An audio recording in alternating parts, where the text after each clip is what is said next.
Okay, for today's lecture we're going to discuss the basic hardware components of your computer and how to troubleshoot them if you have any problems. So if you plug your CPU in, it lights up, but your monitor doesn't come on, or everything else is hooked up and working fine, your monitor's on but your mouse doesn't work, how to go about making sure it's all hooked up properly, and some basic troubleshooting involved. So we start with the monitor.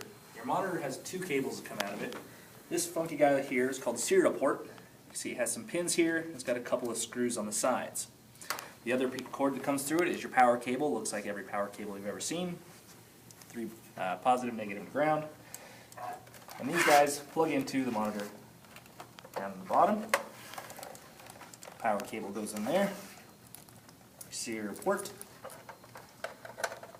lines up, and then screws just tighten down.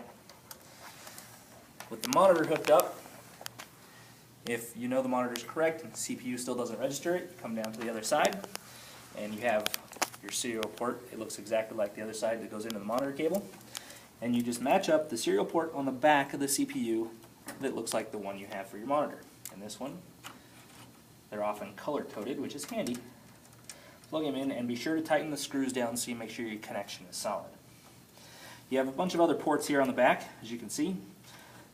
All these six here are kind of similar. They're all USB ports, and these are where you plug in extensions like your keyboard and mouse, which for most computers these days are plug and play, which run off USB systems. So they just snap in, piece of cake. And somewhere on the back you're also going to have your Ethernet port, which looks like an old phone cord. If some of you still have landlines, you're familiar with this. You might want to update to the 21st century. But that's where you plug in your modem line, and it'll snap in. The last one here, power cable, which looks like everything else, that is the power cable to the CPU to make sure that you have power to the unit. The last couple you can see here, you have one that looks like just two plug-in options that look like your headphone jacks. That's what they are.